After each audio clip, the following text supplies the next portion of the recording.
Conferenza stampa stamani del sindaco di Agrigento e degli organizzatori per fare un bilancio tutto positivo dell'edizione della Sagra del Mandorlo in Fiore, che ieri ha visto la sua conclusione con i vari spettacoli, la sfilata per le vie cittadine, quella al Tempio della Concordia che ha visto vincitore il gruppo della Romania e il Gran Galà del Folklore svoltosi in serata al Teatro Pirandello. Siamo veramente assolutamente soddisfatti per la riuscita della iniziativa.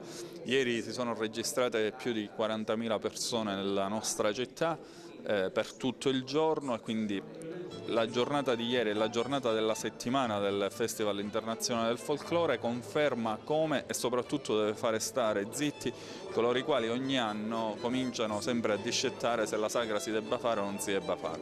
La sagra va fatta. E va fatta bene. Ecco, la formula è stata indovinata, quella di iniziare, diciamo, rispettando la tradizione, ecco, la seconda settimana di febbraio, però poi allungando i termini e i tempi dell'organizzazione, spostandola, ecco, più in avanti anche per incrociare un clima più favorevole. È stata una formula indovinata.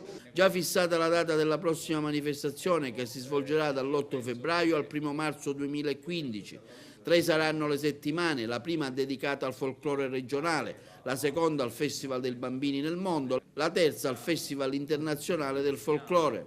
Dobbiamo essere consapevoli, dicevo, di un grande patrimonio di cui siamo custodi e che dobbiamo avere la capacità di valorizzare al meglio. La Sagra del Mandorlo in Fiore rappresenta un veicolo di promozione straordinaria. Ne abbiamo avuto la prova ieri, dove sono stati presenti nella nostra città migliaia e migliaia di persone che sono venute da fuori. Se invece di attardarsi nel fare le polemiche ci si mettesse insieme anche a dare contributi di idee, di iniziative costruttive, penso che faremmo tutti bene e meglio.